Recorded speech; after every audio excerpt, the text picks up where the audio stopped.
Everyone, আশা করি তোমরা খুব ভালো আছো। লাইভ স্লেশনে তোমাদের অনেক অনেক স্বাগত। আজ বুধবার সারাটা দিন কি করছি না করছি সবটাই তোমাদের সাথে শেয়ার করতে থাকবো। তো পুরো ভিডিওটা দেখতে থাকো, আশা করি ভালো লাগবে। সকালবেলা ঘুম থেকে উঠে রান্নাঘরে চলে এসেছি ছেলের টিফিন রেডি করতে। আগের দিন রাত্রেবেলা টিফিন কী নিয়ে যাবে সেটা বলা হয়ে গেছে যে মা কালকে কিন্তু আমাকে পোলাও করে দিও। তো পোলাওটা একটু মিষ্টি মিষ্টি করেই করে দিয়ে আর কিশমিশটা একটু বেশি করে দিয়ে দিই, যাতে শুধু পোলাওটাই ও খেতে পারে। আর বেশ ভালো খায়, মিষ্টি মিষ্টি যেহেতু হয় শুধু পোলাওটা বেশ ভালোই খায়। আর কি হয় বলো তো, পোলাওটা খেলে পারে পেটটাও বেশ অনেকক্ষণ ভরা থাকে। আর এদিকে দেখো তোমাদের সাথে কথা বলতে বলতে পোলাওটা বেশ রেডি হয়ে গেছে। আর পোলাও রেডি করতে খুব একটা সময় লাগে না, খুব তাড়াতাড়ি হয়ে যায়। তা দেখো একদম রেডি হয়ে গেছে, এবার নামিয়ে নেব। আসলে কি হয় জানো তো, সকালবেলা ঘুম থেকে উঠেই খুব ব্যস্ততার মধ্যে দিয়ে কাটে সময়টা। তারপরে যখন ছেলে স্কুলে চলে যায় তারপরে বাকি কাজগুলো একটু শান্ত মাথায় করতে পারি। এদিকে বোঝুকে খাওয়ানো হয়ে গেছে, সকালবেলা দুটো ব্রেড খাইয়ে দিয়েছি বাটার দিয়ে, তো ওটা খেয়ে নিয়েছে। আর তার সাথে একটু আমন্ড বাদাম কাজু কিশমিশ এগুলোও দিয়েছিলাম, খেয়েছে। খাওয়া হয়ে গেছে, তো ড্রেসটা পরিয়ে দিয়েছি। আর এখন তো শীত প্রায় হালকা হালকা পড়েই গেছে, তো এই ক্রিম এইসব না মাখালেই নয়। এই চলে আসলো শীতকাল, এবার গায়ে তেল তারপরে মুখে ক্রিম, এইগুলো তো মানে ছোটো কেন বড়দেরও এগুলো এক্সট্রা করে দিতেই হবে শীতকালের জন্য। তো চলো একটু ক্রিম দিয়ে দিই, তারপরে প্রায় টাইম হয়ে গেছে, এবার স্কুলের জন্য বেরিয়েও যাবে। আর আগের দিন তো আমি একদম ভিডিওই করতে পারিনি, শরীরটা এত পরিমাণ খারাপ ছিল। ঠান্ডা তো লেগেই রয়েছে, ধরো সেই কালী পুজো থেকেই প্রায় ঠান্ডা লেগে রয়েছে বলতে পারো। তো তার উপর আগের দিন এত জ্বর এসেছিল, মানে গা হাত পা আমার ভীষণ ব্যথা করে জ্বর আসলে। গা খুব একটা গরম হয় না, কিন্তু এত পরিমাণ গা হাত পা ব্যথা ছিল যে মানে খুব কষ্ট করে সেই ছেলেকে স্কুলে টিফিন করে দিয়ে পাঠিয়েছি। লাস্টে স্কুল ড্রেসটা পর্যন্ত পরাতে পারিনি, ওর বাবাকে বলছি যে একটু স্কুল ড্রেসটা পরিয়ে পাঠাতে। তো স্কুল ড্রেস পরিয়ে ছেলেকে স্কুলে নিয়ে গেছে। তারপরে কিছুক্ষণ শুয়েছিলাম, তারপরে আবার উঠে কাজ করেছি। এই রকম করতে করতে দিনটা কেটেছে। আর এই অবস্থায় তো ভিডিও করা একদমই সম্ভব নয়, তাই জন্য তোমাদের সামনে কোনো ভিডিও প্রেজেন্ট করতে পারিনি। তবে আজকেও শরীরটা খুব একটা যে ভালো তা নয়, তবে কালকের থেকে অনেকটা বেটার আছে। প্যারাসিটামল খেয়ে গায়ের ব্যথা এইসবগুলো তো কমিয়েছি।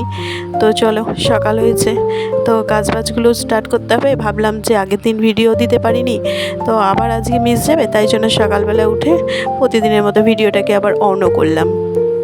তার আগের দিন বালিশের কভারগুলো সব কেচে দিয়েছি, তো বিছানা চাদরটার কাছে হয়নি, ভাবলাম বিছানার চাদরটা কেচে দিই। আর দুটোই যেহেতু অল্টারনেট করে বিছানার চাদর পাচ্ছি, দুটোই নীল রঙ, তাই কোনো অসুবিধা হচ্ছে না। মানে দুটোর সাথেই বালিশের কভারগুলো ম্যাচিং হয়ে যাচ্ছে। তাই জন্য আজকে বেড কভারটা তুলে ওটাকে কেচে দেবো, আর একটা নতুন বেড কভার পেতে দিলাম। আর এবার একটু ঘরের ডাস্টিংয়ের কাজগুলো সেরে নিই। আর গতকাল যেহেতু শরীরটা খারাপ ছিল, আর এইসব ডাস্টিংয়ের কাজ কিছু করতেই পারিনি। ওই বলতে পারো মানে যতটা না করলে নয় সংসারের কাজকর্ম রান্নাবান্না সেইগুলো মানে করেছি, যেগুলো না করলে দিনটাই চলবে না সেই কাজগুলোই করেছি। এক্সট্রা কাজ আর কিছু করতেই পারিনি।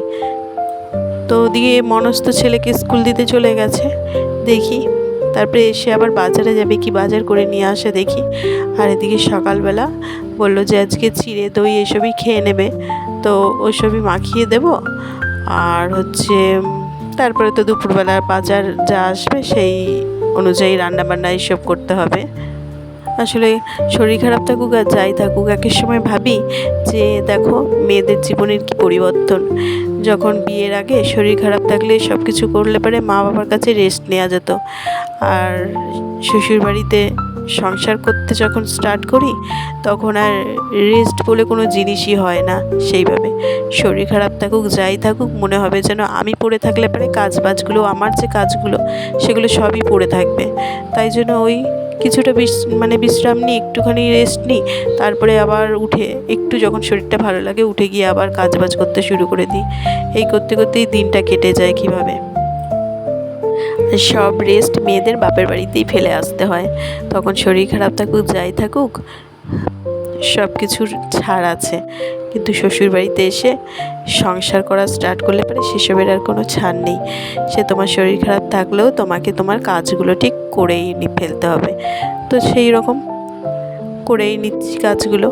তো এদিকে দেখো জামা কাপড়গুলো সব কেচে মেলতেও চলে এসেছি। আর এদিকে বেশ ঝকঝকে রোদ উঠেছে, সব জামা কাপড়গুলো শুকিয়েও যাবে, বেড কভারটাও কিছুক্ষণের মধ্যে শুকিয়ে যাবে, অসুবিধা হয় না। তো যাই হোক দেখো এবার এইগুলো সব মেলে দিয়ে চলে আসলাম এই ঘরে।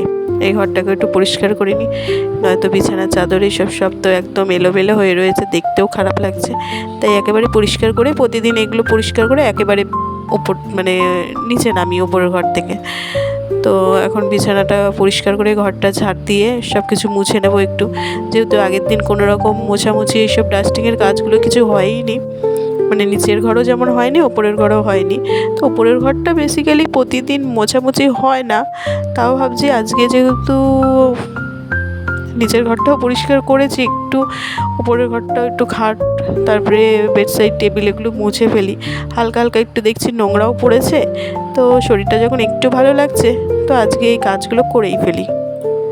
আর জানো তো কবে দিয়ে ভাবছি এই যে গণেশের যে ফ্লাওয়ার ভাসটা রয়েছে, একটা ফ্লাওয়ার নিয়ে সেখানে রাখবো, তা সে আর কেনাই হচ্ছে না। আসলে চুঁচুড়ো থেকে এইসব জিনিসগুলো কিনি তো, আর এর মধ্যে সেইভাবে চুঁচুড়াতে যাওয়াও হয়নি আর কেনাও হয়নি।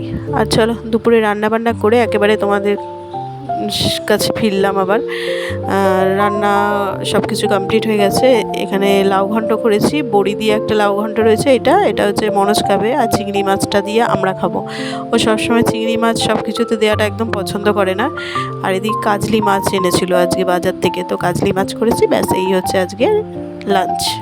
কাজলি মাছটা এত বেশি ভালোবাসে মনোজ খেতে, যখনই যেখানে দেখে তো নিয়ে চলে আসে। আমি ভালোবাসি কিন্তু খুব একটা নয়, মোটামুটি ঠিক আছে, তো ও আবার খুব ভালোবাসে। তো যাই হোক, ভালোবাসে যখন রান্না করে দিই, খেতে ভালোবাসে যখন। তো ওদিকে রান্নাবান্না তো আমার কমপ্লিট হয়ে গেছে, এখনও স্নান করিনি, স্নান করতে যাব। তার আগে দেখলাম জামা কাপড়গুলো সব শুকিয়ে গেছে, ভাবলাম সব কিছু ভাঁজ করে যেখানে যেগুলো রাখার সব রেখে দিই আগে, তারপরে স্নানটা সেরে নেবো। ওদিকে তারপরে বোঝো আসতে দেরি আছে, এখনও 1:30টায় ছুটি হয়, আস্তে আস্তে 1:45 এরকম বাজবে। আর কী করি জানো তো, ও আসার আগে রান্না বান্না কমপ্লিট করে তারপরে সমস্ত জামা কাপড় যা শুকোতে দেওয়া সব গুছিয়ে যেখানে রাখার সব রেখে স্নান করে আমি একদম রেডি থাকি, ও আসলে পুরো যাতে ওর দিকে মানে ধ্যানটা দিতে পারি, ওকে স্নান করানো খাওয়ানো এইসবগুলোর দিকে। তো চলো আজকের মতো ভিডিওটা এখানেই শেষ করছি। যদি ভালো লেগে থাকে অবশ্যই লাইক শেয়ার আর সাবস্ক্রাইব করে দিও। আর ভিডিওটা কেমন লাগলো অবশ্যই একটা কমেন্ট করে জানিও। আবারও ফিরে আসছি নতুন কোনো ব্লগের সঙ্গে, ততক্ষণের জন্য টাটা, বাই বাই।